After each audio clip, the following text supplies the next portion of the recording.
Bonjour à tous, bienvenue dans ce nouveau webinaire organisé par Upflow en collaboration avec QuickBooks sur les solutions de facturation en B2B. Salut Tristan, salut Alex. Hello. Salut Raphaël. Alors aujourd'hui, on est ravis de vous accueillir pour ce webinaire. On est près d'une centaine aujourd'hui. N'hésitez pas à me dire dans le chat si vous nous entendez correctement, si vous voyez notre écran, si tout est correct pour vous. Et on pourra démarrer. Parfait. Nickel. Alors, on peut commencer. Aujourd'hui, on a deux super intervenants. Tristan de QuickBooks et Alexandre d'Upflow. Moi, je suis Raphaël et je serai modératrice de ce webinaire et je suis commerciale chez Upflow. Pour vous donner des infos techniques sur ce webinaire, il va être enregistré et il va vous être envoyé en replay par mail. Vous avez à droite 3 onglets, un premier chat sur lequel vous pouvez vous présenter votre poste et la boîte dans laquelle vous travaillez, échanger entre vous. Un onglet questions dans lequel vous pouvez poser vos questions si vous êtes inspiré. Et on a créé un petit onglet sondage dans lequel on vous posera plusieurs questions tout au long de ce webinaire. Pour vous expliquer ce fonctionnement, le webinaire va durer 30 minutes. 20 minutes durant lesquelles Alexandre et Tristan vous présenteront l'étude qu'on a menée sur auprès de 700 entreprises sur les outils de facturation. Et puis après, on vous donnera des bonnes approches à adopter pour choisir son outil. Et les 10 dernières minutes, on répondra à vos fameuses questions. Ce que je vous propose, Alexandre et Tristan, c'est de commencer par vous présenter. Tristan, est-ce que tu veux commencer ? Oui, avec grand plaisir. Merci Raphaël. On est ravis d'être là. QuickBooks que je représente. Moi, je m'occupe des partenariats. Chez QuickBooks, je suis arrivé il y a assez peu de temps et on est ravis d'être partenaire d'Upflow depuis quelques mois et de présenter ce webinaire ensemble. Effectivement, ce sera un bon exemple de connectivité, un des trucs qu'on va vous expliquer pendant ce webinaire et de cette importance. Moi aussi, je suis ravi d'être avec vous aujourd'hui. Je suis Alexandre Louzy, je suis le cofondateur et CEO de Upflow, une solution pour aider les entreprises à mieux gérer leurs impayés et améliorer leurs encaissements. Et on est présent maintenant depuis 2 ans sur le marché français et américain. Et en fait, on a interagi avec plein d'entreprises qui se posent un peu toujours les mêmes questions sur les bons outils de facturation et les bons outils de manière générale et les bons process à mettre en place. Et c'est pour ça qu'on démarre un peu cette série de webinaires pour vous aider à y voir plus clair sur des sujets qui sont pas forcément les nôtres. On va pas du tout parler de Upflow ou de vendre QuickBooks aujourd'hui. L'objectif, c'est vraiment de pouvoir vous aider, répondre à vos questions, parce qu'on pense que c'est au global ce qui nous permettra d'avancer mieux pour la suite. Et effectivement, ce webinaire est à l'origine une étude qu'on a publiée il y a quelques semaines sur les outils de facturation, qui a connu un engouement assez fort sur LinkedIn et sur pas mal de réseaux. Et du coup, on s'est dit qu'on allait le faire en webinaire avec nos amis de QuickBooks. Voilà pour l'introduction. Si ça te va, Raph, je vais passer du coup sur la suite de la présentation. Good. Tu avais d'autres choses à… Ouais, super. C'est bon, je te laisse. Tu veux juste revenir à la slide d'avant? Je suis pas encore passé celle-là. Ouais, super, très bien. Alors juste du coup pour démarrer sur cette présentation, donc je vais essayer de tenir dans le délai imparti de 10 minutes par Tristan. Ça va assez vite. Mais juste vous rappeler ce rôle structurant de la facturation pour les PME. On le répète très souvent. C'est une étape qui est souvent sous-estimée dans le cycle de vente et dans le choix des solutions techniques. Or, c'est une étape absolument clé pour votre entreprise. À la fois parce que en général, la facturation, c'est la conclusion du rendu d'un service ou de la livraison d'un bien, mais c'est aussi parce que ça a un impact extrêmement fort en termes de lien sur votre impact trésorerie et votre capacité à collecter. Un des aspects qui est absolument clé pour vous, c'est comprendre que très souvent, on nous pose la question de savoir est-ce qu'il vaut mieux redévelopper une solution de facturation en interne ou privilégier une solution externe. On va passer très vite dessus, mais c'est pour vous dire que c'est souvent une mauvaise idée de vouloir redévelopper sa stack de facturation en interne. Et ça pour 2 raisons. La première raison, et ce qu'on entend très souvent chez les utilisateurs, c'est le fait que mon business est très particulier donc je viens une solution à développer moi-même. La réalité, c'est qu'il y a probablement déjà des centaines d'entreprises qui se sont posées les mêmes questions que vous en termes de facturation, et il y a probablement des logiciels qui font ça très bien. Et ça vous fera gagner beaucoup de temps. Et le deuxième aspect qui est important à prendre en compte, c'est le fait que la facturation, ça a l'air simple. On pense que c'est seulement envoyer un PDF à un client. En réalité, c'est beaucoup plus compliqué que ça n'en a l'air. Il y a tout un tas déjà, une facture, c'est un élément juridique. Il y a tout un tas de mentions, tout un tas de contraintes à prendre en compte, notamment sur la numérotation, sur la TVA, sur tout un tas de choses. Et vraiment, on vous déconseille d'essayer de réexplorer ça. C'est très souvent pas votre métier. Vous avez bien mieux à faire. Et il y a des solutions qui peuvent s'adapter à toutes les étapes de votre business, qui peuvent ne pas être chères du tout et qui vous permettent de facturer en bonne conformité et du coup, de mieux encaisser. Donc ça, c'est un aspect important pour démarrer sur cette solution de facturation. En ce qui concerne l'étude, et je veux bien que tu passes à la slide d'après, Raph, si ça te va, on a interrogé à peu près 700 entreprises qui sont des PME ou des startups. Et comme vous le verrez, c'est surtout des entreprises qui sont des entreprises de moins de 100 personnes. Et quand on a regardé un peu les gens qui étaient inscrits à ce webinaire, c'est à peu près votre cible et votre taille. Et donc, c'était intéressant. L'étude qu'on a fait n'a pas vocation à être exhaustive. Il y aura sûrement des gens qui nous diront que si on regarde la France au global, les situations sont différentes. En revanche, dans l'écosystème dans lequel on est, et les gens qui ont répondu présent à ce webinaire, on va retrouver effectivement les entreprises qu'on a interrogées déjà, donc qui sont plus des entreprises de l'économie du numérique, donc avec justement des entreprises de software, de marketing, Internet, d'IT, qui sont largement surreprésentées. Donc cette étude sera un peu biaisée en quelque sorte, mais sera probablement plus pertinente pour vous. Sur la slide suivante, du coup, on va retrouver les 5 catégories d'acteurs de facturation. Et en fait, je pense que si vous devez retenir une phrase, une slide de cette présentation en termes de grandes catégories d'outils de facturation, sans forcément comment le choisir, c'est-à-dire ce que Tristan va nous expliquer par la suite, je pense que c'est important que vous ayez en tête ces 5 grandes catégories. Pourquoi ces 5 catégories sont importantes? Elles sont importantes car elles vont avoir un impact fort sur la manière de facturer et la manière dont vous allez pouvoir ensuite utiliser les solutions. Vous allez avoir une grande catégorie qui est la catégorie la plus naturelle, qui est la catégorie des outils qui sont des outils qui originellement sont des outils comptables. Toute facture a vocation à un moment à se retrouver dans un système comptable et naturellement, les solutions comptables ont des modules de facturation. Vous allez avoir des acteurs traditionnels comme Sage ou Cegid que on rencontre souvent en France. Et puis, vous allez avoir des acteurs plus innovants qui souvent viennent du monde anglo-saxon, comme QuickBooks, comme Xero, qui vont vous permettre de facturer directement depuis votre logiciel de comptabilité, ce qui a un avantage puisque en général, du coup, vous n'aurez pas besoin de remettre votre facture dans un système de comptabilité. Vous allez ensuite avoir des éléments qui sont plus ce qu'on appelle les all-in-one, qui vont avoir un lien plus fort pour la facturation avec vos aspects business. L'un des acteurs les plus connus en France sur ce sujet est celle-ci, qui est aussi un de nos partenaires, sur lequel vous allez avoir un lien très fort entre votre CRM et votre facturation. C'est la même chose pour Sofacto, qui est connecté directement à Salesforce. Vous allez avoir retrouvé tous ces acteurs-là qui vont permettre d'avoir une fluidité très forte entre vos processus commerciaux et vos processus de facturation, ce qui est assez naturel également lorsque vous avez des processus de facturation assez simples qui tombent directement depuis vos actions commerciales.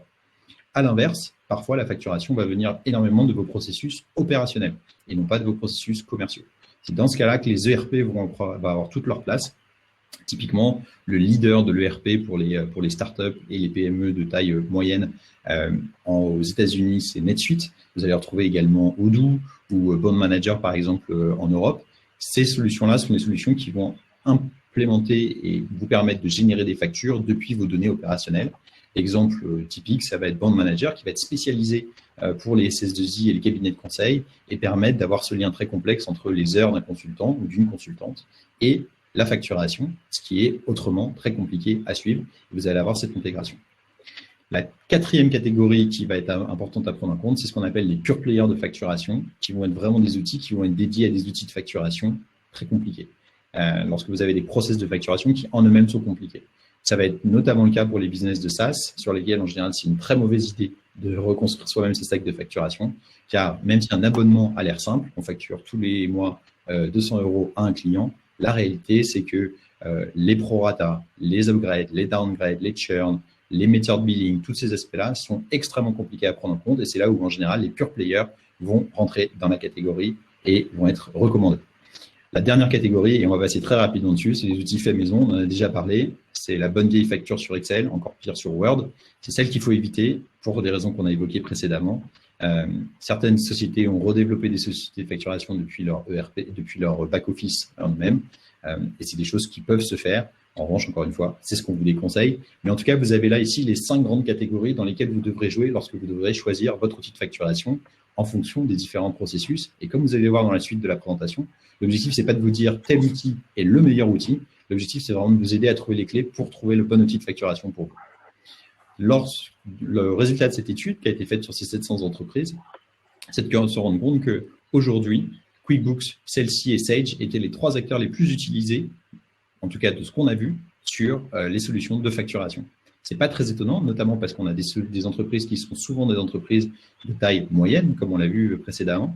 Mais c'est très intéressant de voir que des acteurs comme QuickBooks, par exemple, ou Celle-ci, qui étaient des acteurs qui n'existaient pas en France il y a une dizaine d'années, sont maintenant en haut du podium, alors que des solutions qui sont là comme CJ, des solutions plus traditionnelles, qui ont un peu moins évolué, sont déjà dans le bas du classement. Un aspect aussi intéressant à regarder ici sur ce résultat-là, c'est de voir qu'il y a encore, malgré les recommandations qu'on fait régulièrement, beaucoup de gens qui continuent à facturer sur Excel ou qui ont plugué leur système de facturation directement depuis leur back-office. Ça peut fonctionner, on ne dit pas que c'est impossible, mais c'est juste quelque chose qu'on ne recommande pas et on s'est souvent recommandé de passer plus sur une solution qui est une solution professionnelle. Voilà pour les top 20 des solutions de facturation. Un autre zoom qu'on voulait faire avant de repasser la parole à Tristan, c'était un zoom par rapport à la taille d'entreprise. Vous allez voir en fait qu'effectivement, il y a une notion qui est très importante qui est que lorsque vous allez démarrer votre entreprise, vous avez moins de 20 employés, vous allez souvent chercher une solution tout intégrée, simple à mettre en œuvre, peu onéreuse. Et c'est là où on va vraiment se rendre compte que par exemple QuickBooks et Celle-ci vont arriver en tête, et pour de très bonnes raisons. Et au fur et à mesure, lorsque votre entreprise va grossir, vous allez vous rendre compte que des processus qui sont peut-être plus complexes, différentes lignes de métier, tout un tas de choses qui font que votre outil de facturation va pouvoir évoluer. Et c'est là que ce sera important, cet aspect de connectivité dont on va parler par la suite, de pouvoir arriver à détacher votre système existant central de comptabilité de la partie facturation. On le voit bien par exemple ici, les sociétés de 100 employés et plus, le deuxième acteur qui rentre en compte, c'est NetSuite, un gros ERP. Vous allez vous retrouver sur ces situations, ça va être beaucoup plus onéreux, beaucoup plus compliqué à configurer, mais aussi ça va être quelque chose qui va vous permettre de mieux coller à vos processus métiers, mieux coller à vos processus de facturation, et vous allez avoir cette évolution-là qui se rend compte. Et c'est pour ça que quand les sociétés grossissent, vous allez souvent avoir des acteurs plus détaillés, plus compliqués sur les outils de facturation. En tout cas, vous voyez bien que QuickBooks, Celle-ci, trust les premières places sur les sociétés de moins de 50 employés, et c'est pas une surprise que ce soit le cas. Et on va essayer de vous aider par la suite de ce webinaire à y voir plus clair et savoir comment choisir les bons outils en fonction de votre typologie d'entreprise. Et c'est là que je laisse la parole à Tristan. Merci beaucoup, Alex, pour la présentation de cette étude. Alors, il y a d'autres choses, mais au moins les grandes lignes. Je suis ravi de prendre la main sur les 8-10 prochaines minutes pour essayer de distiller quelques éléments auxquels penser ou à se rappeler à l'aune du choix de son outil de facturation. Et tu as déjà évoqué certaines choses. Et je te remercie, toi, et je vous remercie, toi et Raphaël, une nouvelle fois, au nom de QuickBooks, de nous avoir proposé d'organiser ce webinaire ensemble. Avant toute chose, il n'y a clairement pas de science exacte dans le choix de son outil de facturation. L'idée, c'est vraiment de trouver la meilleure adéquation possible entre les besoins de son entreprise et l'offre du marché. Une offre qui a particulièrement évolué ces dernières années, comme tu l'as montré dans ton panorama, Alex. Et l'idée, c'est vraiment de partager quelques bonnes pratiques et des retours d'expérience sur les 10 prochaines minutes. Le premier point et le point fondamental pour bien choisir son outil de facturation, c'est d'évaluer ses besoins. Clairement, entre une ETI de 270 salariés et un entrepreneur individuel, les besoins sont pas les mêmes. Et les besoins, comme on l'a vu dans le slide précédent, les besoins, ils peuvent évoluer. Donc moi, si j'ai un premier conseil à vous donner, c'est de vous poser vraiment la question des usages, repenser à une semaine type, repenser à un mois type. De quoi avez-vous besoin? De quelles informations avez-vous besoin? Typiquement, dans l'une de mes expériences passées en tant qu'entrepreneur, mon besoin numéro 1, c'était la capacité de pouvoir émettre en 3 clics une facture depuis mon smartphone et consulter ma trésorerie chaque semaine. Déjà, le fait de définir ce besoin-là, ça permet de restreindre un peu le choix de son outil. Quoi qu'il en soit, une bonne manière de commencer ses recherches, c'est de s'informer auprès de son réseau. de s'informer auprès des cercles influents de sa profession. Vous n'êtes évidemment pas le premier ou la première à vous poser la question du choix de l'outil de facturation. Il y a des écueils simples à éviter. Donc, appuyez-vous sur des réseaux d'experts, les cercles influents de votre profession. Vous pouvez anticiper et tester des outils. Ils peuvent être payants, ils peuvent être gratuits. Anticiper et tester, c'est vraiment les deux conseils que je peux vous donner ici, sachant que les outils payants offrent généralement davantage de fonctionnalités en comparaison des outils gratuits et une sécurisation des données un peu plus accrue. Dans les 5 prochaines minutes, je vais m'atteler à mettre l'accent sur des critères de sélection à pas négliger lors du choix de son outil. Vous verrez, on parlera beaucoup des solutions on-premise, donc pour prendre un bon anglicisme dans ce webinaire. Donc on-premise, si on doit le traduire, c'est un logiciel qui est installé sur votre ordinateur. Et on parlera aussi beaucoup des solutions SaaS, ça aussi étant un acronyme anglais qui veut dire Software as a Service, qui est une solution logicielle qui est utilisable en ligne. Et vous verrez que la liste des critères de choix de son outil, elle est clairement pas exhaustive. On en a choisi quelques-uns. Vous pouvez évidemment réagir dans le chat, partager vos idées. Je répète, il n'y a pas de science exacte. L'idée, c'est que ce soit participatif autant que le webinaire nous le permette. Donc, si on reste sur ce slide, on commence tout de suite et sans hiérarchie par le modèle économique, l'accessibilité et le service client, qui sont 3 critères absolument prépondérants dans la sélection de son outil. Si on parle un peu de modèle économique, alors les modalités de règlement, elles sont assez souvent facilitées sur un logiciel qui est disponible en SaaS, donc directement sur Internet, comme je vous l'ai dit. Ça peut dépendre des outils, mais le plus souvent, ils sont disponibles sans engagement, avec une facturation au mois ou à l'année. Et ça offre une flexibilité qui est plutôt importante. Pour un logiciel intégré, pour un logiciel on-premise, donc sur votre ordinateur, vous achetez votre logiciel en une fois. Le plus souvent, vous ne payez donc pas de frais réguliers et vous ne dépendez pas d'un prestataire. Donc ça, c'est un point intéressant et important à considérer, qui est le modèle économique. Ensuite, un des avantages substantiels du SaaS et de certains logiciels desktop, c'est l'accessibilité et l'ergonomie. Comme je vous l'ai dit, les usages, c'est vachement important. On commence sa journée sur son smartphone dans les transports en commun, on la continue sur son PC au bureau, on la termine sur sa tablette en fin de journée. Et les SaaS se fondent assez largement dans ces usages qui sont de plus en plus mobiles, qui sont de plus en plus fragmentés. En revanche, et ça c'est un peu le point négatif, il faut très souvent, pas tout le temps, mais très souvent, selon les logiciels, avoir une connexion à Internet pour pouvoir utiliser ces logiciels SaaS, même si des modes offline existent et existent de plus en plus sur ces solutions. Et ça, c'est évidemment un des gros avantages des logiciels desktop. Vous n'avez pas besoin d'Internet pour travailler et accéder à vos données. Vous devez évidemment quand même vous assurer que les appareils que vous utilisez sont bien compatibles avec le logiciel que vous avez choisi. Ça paraît trivial, mais c'est toujours bon de le rappeler. Donc, comme je vous l'ai dit tout à l'heure, pensez bien aux usages que vous et vos collaborateurs feraient de votre logiciel de facturation.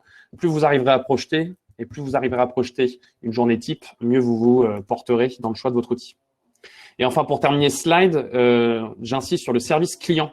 Un service client qui vous accompagne dans vos premiers pas avec l'outil et qui répond rapidement à vos questions sera toujours appréciable et toujours apprécié.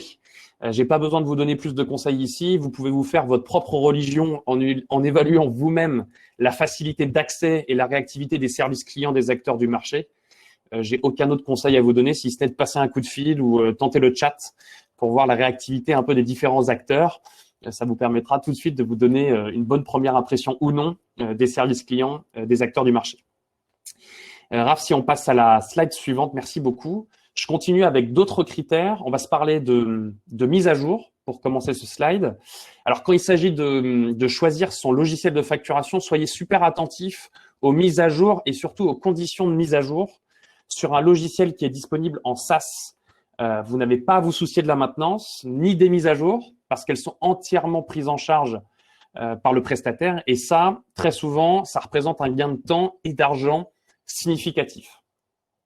L'autre critère sur lequel je veux insister aujourd'hui, c'est la conformité. Alors, Alex en a un tout petit peu parlé indirectement tout à l'heure, mais c'est un point qui est encore très largement négligé des dirigeants d'entreprises de toute taille. On a encore beaucoup de sociétés qui servent de Word et d'Excel en tant que système de facturation, Si j'ai bien lu l'étude d'Upflow, je crois que ça arrive numéro 4 dans la liste pour Excel. Et il faut absolument tenir compte d'une loi qui a été mise en vigueur en France depuis le 1er janvier 2018, qui est la loi antifraude. Et il n'est donc plus possible de émettre des factures depuis un logiciel type Word ou Excel. Cette conformité, c'est un point absolument crucial à considérer parce que si vous utilisez un outil qui n'est pas certifié depuis donc le début de l'année 2018, vous risquez une amende et l'amende peut monter quand même jusqu'à 7 500 €. Donc assurez-vous de la conformité du logiciel ou des logiciels que vous considérez pour votre outil de facturation. Troisième point, la sécurité des données. Alors, on a posté un sondage sur le compte Twitter de QuickBooks France la semaine dernière pour vous demander votre critère le plus important quand vous choisissez votre logiciel de facturation. Et en top position est ressorti la sécurité des données. De manière un tout petit peu manichéenne, on va opposer hébergement dans le cloud sur des serveurs sécurisés pour des solutions qui sont disponibles en SaaS et hébergement en dur sur un ordinateur pour des solutions intégrées. Voilà, c'est une représentation un peu manichéenne des choses, mais c'est concrètement assez en phase avec les réalités. Donc, c'est à vous de définir votre sensibilité sur le sujet, mais quelle que soit votre décision, c'est très important de savoir où se trouvent vos données et comment les récupérer, par exemple, en fin de contrat. Ça, c'est quelque chose qu'on néglige quand votre entreprise peut évoluer, vous pouvez être amené à changer de logiciel ou de solution de facturation. Dites-vous, quand je dois basculer sur un autre outil, comment je peux récupérer mes données? Ou imaginez par exemple que le fournisseur du logiciel cesse son activité. C'est important de savoir où se trouve et comment récupérer vos données. Et enfin, si j'ai un conseil à vous donner, par expérience, équipez-vous d'une solution qui offre une synchronisation bancaire. Ça vous permet de réduire assez largement les manipulations et les erreurs. Et ça vous permet aussi de garder un œil sur vos mouvements bancaires en temps réel. Raphaël, on peut passer sur le slide suivant, si c'est clair pour tout le monde, et j'espère. Alors, on parle le plus souvent d'outils ou de logiciels de facturation, mais quand on regarde les solutions qui sont citées dans l'étude que vous avez partagée, Upflow, un peu plus tôt dans ce webinaire, on remarque que certaines de ces solutions, elles ne se cantonnent pas qu'à la fonction de facturer, elles vont bien au-delà. Et ça, c'est une vraie tendance dans les solutions proposées sur le marché. On trouve des options multiples de personnalisation. Les factures, par exemple, c'est un très bon exemple. Vous pouvez les éditer, les personnaliser pour qu'elles collent au plus proche de votre activité, qu'elles soient un élément de différenciation à part entière. Deuxième point, comme presque dans tous les secteurs, le retail, le travel et dans presque toutes les fonctions, la logistique, le marketing et les autres, la tendance, c'est vraiment à l'automatisation et c'est le lot de plus en plus d'outils et c'est extrêmement précieux pour gagner en temps, pour gagner en précision. Lorsqu'il s'agit par exemple de facturer chaque mois le même client ou quand on doit automatiser les relances des impayés, par exemple, ou déclencher des paiements récurrents à des fournisseurs comme Engie ou Orange, l'automatisation fait gagner un temps précieux et in fine de l'argent. Troisième point, facturation rime avec CRM et comptabilité. Le plus souvent, facturation ne peut pas vivre sans CRM et sans comptabilité. Et vous avez des outils qui intègrent en fait nativement des fonctionnalités de CRM et de comptabilité où vous pouvez, dans d'autres cas, connecter votre outil de CRM habituel pour gagner en productivité et éviter de doubler vos tâches ou éviter des actions de ressaisie. Par exemple, les coordonnées d'un client, vous l'avez dans votre outil CRM. Si vous synchronisez votre outil CRM avec votre outil de facturation, le plus généralement, vous n'aurez pas besoin de ressaisir les éléments qui définissent votre client. Et pour terminer ce slide, en parlant de comptabilité, justement, l'accès à votre expert comptable et à ses conseils est tout à fait essentiel. Et il l'est d'autant plus avec la crise qu'on traverse actuellement. Il le sera d'autant plus après la crise. Donc, assurez-vous de pouvoir donner à votre expert comptable l'accès en toute sécurité à vos données afin de faciliter son travail et aussi afin de lui donner les clés pour vous nourrir en conseils avisés. Je termine avec un dernier slide. J'espère qu'on est à peu près dans les temps pour laisser 5-8 minutes pour les questions. Dans le slide précédent, je vous parlais d'intégration et d'interconnectivité. Je vais essayer d'appuyer là et d'appuyer sur ce concept pour terminer. La tendance, elle est vraiment partagée et appuyée pour la société pour laquelle je travaille, qui est QuickBooks. C'est de créer un écosystème ouvert, un terrain de jeu de collaboration pour tous les acteurs connexes à ce marché de la facturation. Moi, j'aime bien prendre l'image d'un cockpit depuis lequel vous pouvez piloter votre business et accrocher d'autres partenaires avec un but très simple, c'est de gagner du temps, gagner en productivité et gagner en intelligence. Voilà. Et ça, on peut le faire uniquement en s'entourant des meilleurs. Ce serait très, très prétentieux de penser qu'un seul produit peut à lui seul être incontournable et être le meilleur sur la facturation, sur le CRM, sur le scan des documents, sur la gestion des ressources humaines. On est vraiment passé progressivement de choix de solutions de facturation qui nous font perdre, j'allais dire, le moins de temps possible à un choix de solutions qui vous en fait gagner. Voilà. Et je vous laisse faire le calcul pour terminer mon intervention. 10 minutes de gagner par jour, je vous donne la réponse, mais c'est quand même 2,5 jours de gagner à la fin de l'année. J'espère que c'était clair. Je prends vos questions avec plaisir. Je crois que Alex, tu as encore une petite slide avant de terminer. Yes, vous voulez juste conclure en fait la présentation pour vous dire, pour vous rappeler en fait les trois grands aspects qu'on voulait dégager de ce webinaire. C'est déjà vous dire, utiliser une solution de facturation qui est une solution de facturation professionnelle et non pas quelque chose qui soit en do it yourself. C'est un aspect vraiment important pour toutes les raisons qu'on a évoquées. Le deuxième point, c'était vous dire qu'il n'y a pas de solution miracle, il n'y a pas de QuickBooks c'est la bonne solution ou ChargeBee c'est la bonne solution. Ça dépend vraiment de où est-ce que vous en êtes, de votre type de société, de votre croissance et de vos besoins qui sont liés à votre business. Ça, c'est un aspect qui est clé et on peut pas. La seule chose qu'on peut vous donner, c'est des clés pour essayer de vous donner les bons outils. Et le dernier aspect qui est important, mais c'est aussi lié à ce que je viens de dire, c'est le fait que vous allez probablement évoluer, vous allez probablement changer, l'environnement aussi va changer, et c'est hyper important que vous vous mettiez dans une situation dans laquelle la solution que vous choisissez, ou en tout cas votre stack au global que vous choisissez, soit interconnectée et évolutive, interconnectée pour pouvoir y rajouter des éléments au fur et à mesure de vos besoins qui évoluent, et évolutive parce que simplement, quelque chose qui est notamment en général en SaaS, qui évolue continuellement, vous permet d'être à jour, de prendre en compte les dernières contraintes juridiques, mais également d'avoir un produit qui s'améliore de jour en jour. Et c'est quelque chose qui est hyper important, notamment pour la facturation, qui habituellement est un sujet assez rébarbatif et qu'on essaye au global, aussi bien chez Upflow que QuickBooks, de rendre un peu plus simple, un peu plus intuitif et un peu mieux pour que les entreprises puissent se focaliser sur ce qui compte, c'est-à-dire leur propre business et non pas des heures à faire des facturations dans des Excel et des process qui ne sont pas efficaces. Voilà pour cette présentation. Du coup, si ça vous va, on va passer prendre quelques questions. Raph, est-ce que tu veux regarder quelles sont les questions qui ont été les plus posées peut-être? Ouais, bien sûr. Pas mal de questions qui sont posées. Merci beaucoup. La première question de Alexis, quelles sont les bonnes pratiques pour aligner ces termes de facturation correctement avec son CRM et son système de contract management? Est-ce que Tristan, tu veux prendre cette question?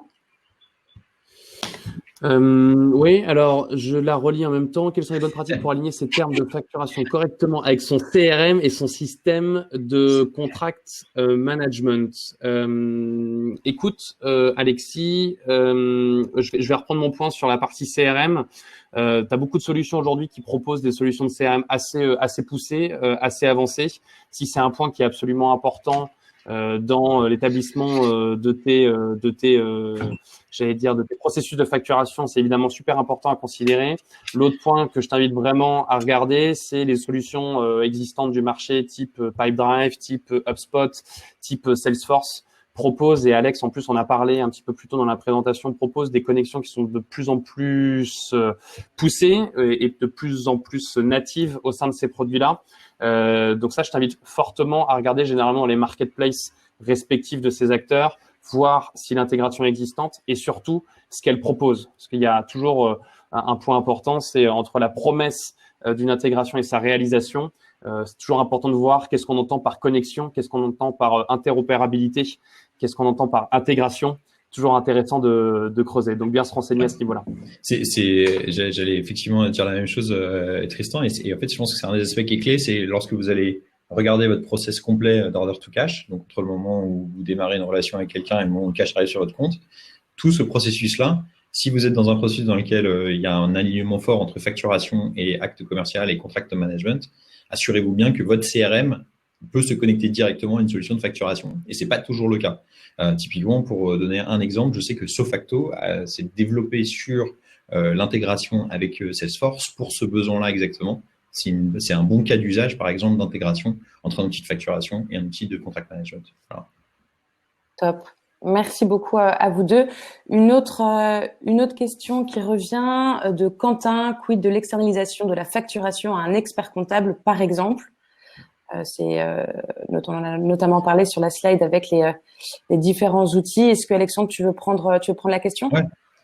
Non, avec plaisir, c'est vraiment quelque chose c'est une question qu'on se pose souvent de se dire est-ce que je donne à mon expert comptable notamment lorsqu'il est externalisé, cette tâche rébarbative de la facturation parce que je n'ai pas le temps de le faire. On pense que c'est une très mauvaise idée pour deux raisons. La première raison, c'est que cette étape de facturation, ça ne devrait pas être une étape rébarbative. C'est quelque chose qui devrait être fait de manière extrêmement simple, qui ne devrait pas vous faire perdre de temps. Et si vous avez les bons outils, c'est ce qui doit se passer. L'autre aspect qui est important, c'est que cette étape de facturation, c'est fondamentalement un aspect de votre relation commerciale. De la même manière que lorsque vous concluez une transaction, de la même manière que lorsque vous livrez votre service, l'envoi d'une facture doit arriver au bon moment, doit correspondre à la bonne prestation et en général, l'externaliser est une très mauvaise idée, au-delà même du délai que ça peut inclure, qui pourra peser sur votre trésorerie. Et donc, du coup, la réponse, c'est plutôt de se dire, essayons d'avoir les bons outils pour que envoyer une facture se fasse de manière simple, gérée par le business et si possible en impliquant les bonnes personnes n'étant peut-être même pas les équipes financières. Parfois, c'est bien que ce soit le commercial en charge de la prestation qui envoie la facture parce que c'est la seule personne qui sait quand est-ce qu'il faut l'envoyer. Donc ça, c'est un très bon exemple de pourquoi est-ce qu'on considère que cette relation doit être internalisée et bien gardée chez vous avec les bons outils. Voilà. Top, très clair. Merci Alexandre. On a un peu dépassé. On va prendre une ou deux dernières questions. Une intéressante sur le chat.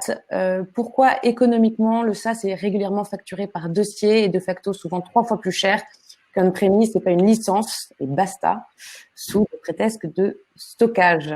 Une question de Olivier. Est-ce que Tristan, tu veux la prendre?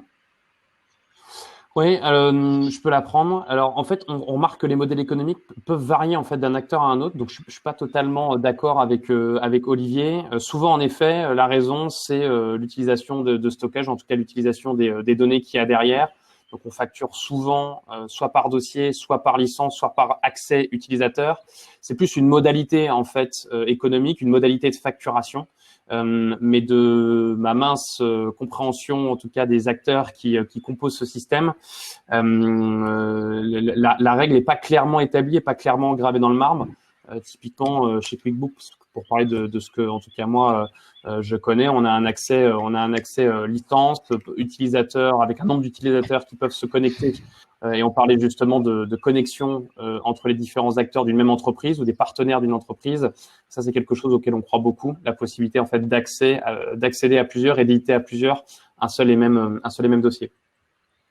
Ouais, et puis un aspect aussi à prendre en compte aussi dans les coûts cachés sur le côté on-premise, c'est que une fois que la solution a été déployée, en général, elle cesse d'évoluer et toute mise à jour peut être sujette à une facturation supplémentaire. C'est pas toujours le cas, mais ça peut arriver.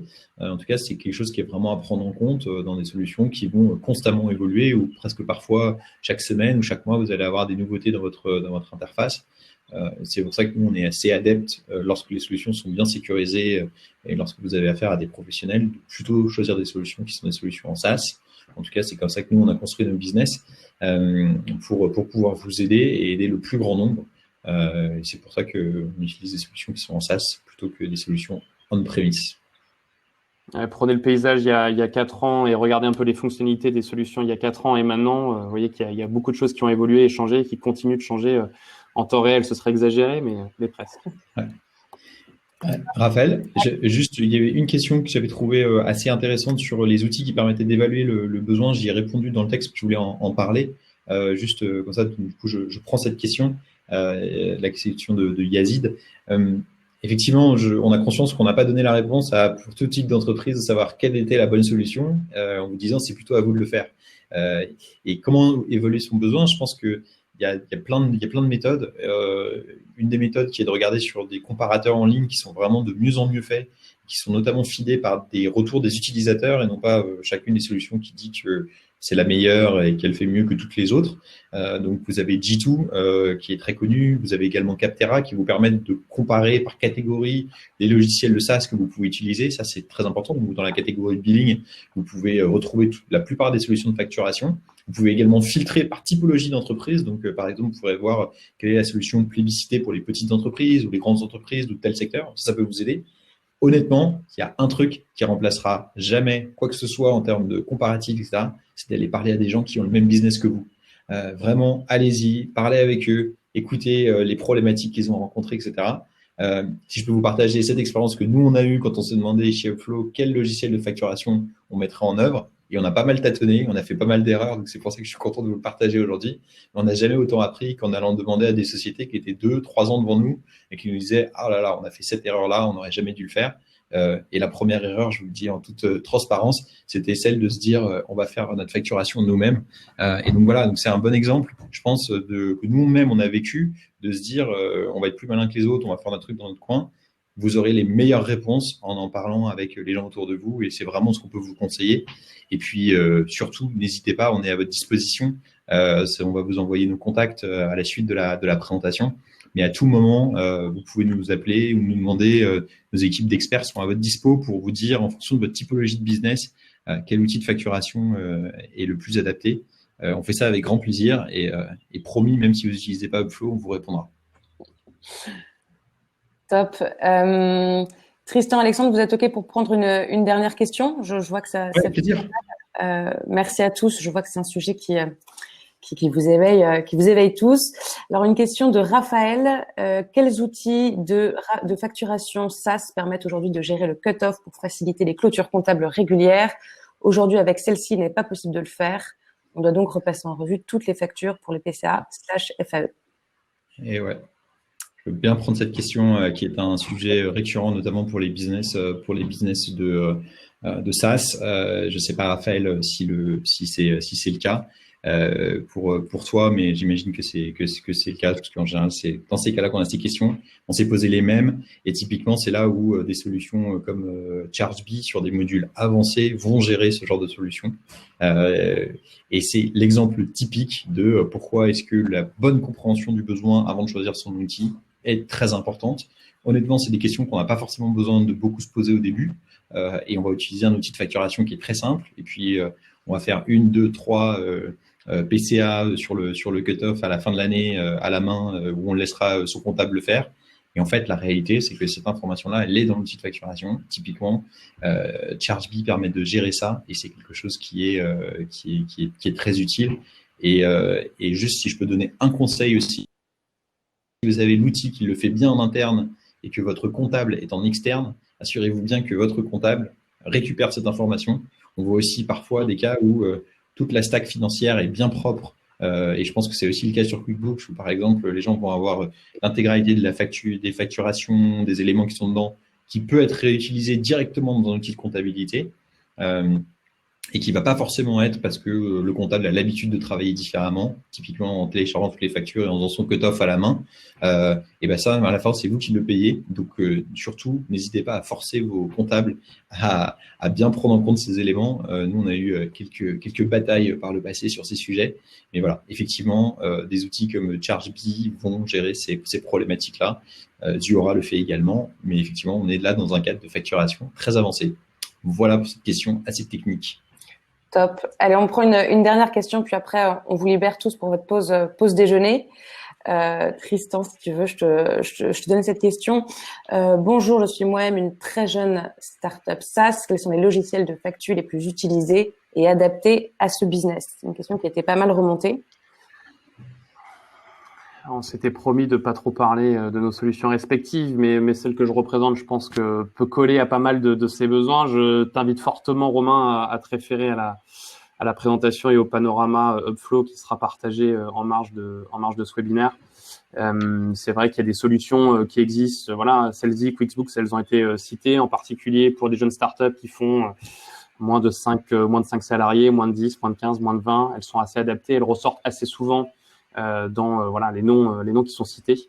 Le seul conseil que je peux te donner, c'est quel est ton besoin. Voilà, si tu dois émettre quelques factures dans le mois, avoir une synchronisation bancaire effective et pouvoir remonter tes tickets déjeuner. Voilà, il y a 2-3 solutions qui le font très bien sur le marché. Quel est le budget aussi que tu as alloué sur ce sujet-là, en sachant que voilà, ça peut être perçu comme un investissement au début, mais comme je vous le disais tout à l'heure, 10 minutes par jour de gagner, c'est 2 jours et demi par an. Donc, je te laisse faire aussi le calcul de combien représenterait 2 jours et demi facturés en plus à tes clients. Voilà, donc je peux que t'inviter à te référer sur la très bonne étude qu'a menée Upflow. Ouais, et avec un aspect qui est assez hyper clé aussi, c'est de se rendre compte que quand on est une très jeune startup, où on n'est peut-être que quelques-uns, on va prendre un outil comme celle-ci ou QuickBooks pour démarrer ces aspects de facturation. Il faut bien juste avoir en tête qu'il y aura probablement un moment où ce sera plus suffisant parce que les besoins vont évoluer et on est hyper à l'aise avec ça et c'est normal, c'est ce qu'on a tous vécu. La question, c'est de bien s'assurer que le jour où on passera par exemple à Chargebee parce que par rapport à la question qu'on avait avant sur le calcul des PCA et des choses sur lesquelles au début on n'en entend pas parler et tant mieux, mais ça finit par arriver, je vous le promets, que vous puissiez bien passer à cet outil qui soit connecté au reste de votre écosystème dans le futur. Et c'est vraiment des choses sur lesquelles voilà, c'est intéressant de regarder à quoi est-ce que ressemblera la boîte ou en tout cas ce à quoi on a envie qu'elle ressemble dans quelques mois, dans quelques années pour anticiper ces besoins-là et d'avoir à tout moment de l'entreprise le meilleur logiciel pour accompagner cette facturation. Et effectivement, pour que la bascule soit pour que la bascule soit la plus simple et la plus rapide possible. C'est vrai qu'on pense beaucoup aux besoins à un instant T. Et il faut essayer d'anticiper un maximum pour se dire, voilà, le jour où je dois faire la bascule, est-ce que j'ai pensé à un maximum de choses en amont? Il y aura évidemment des cas un peu particuliers, mais pensez vraiment à ça, à quoi ressemblera mon entreprise pour anticiper un maximum les processus qu'il faut déjà, en fait, en quelque sorte, mettre en place. Pour les questions qui restent, on pourra essayer d'y répondre par... Exactement, c'est ce que j'allais... ce serait une bonne manière de finir. Ouais, super. Parce qu'effectivement, on a légèrement dépassé les dernières questions. Effectivement, Alex, on vous répondra par mail avec plaisir. Merci beaucoup, Tristan. Merci, Alex. Merci à vous. C'était très intéressant et puis on est ravis de voir que ça a suscité pas mal de questions, ce sujet qui est fondamental, surtout en cette période. Vous recevrez donc par mail juste après donc le replay, les contacts de Tristan pour plus d'informations sur QuickBooks et d'Alexandre pour plus d'infos sur Upflow. Et puis il me reste à vous souhaiter une très bonne fin de journée. Merci Raphaël. À très bientôt. Au revoir.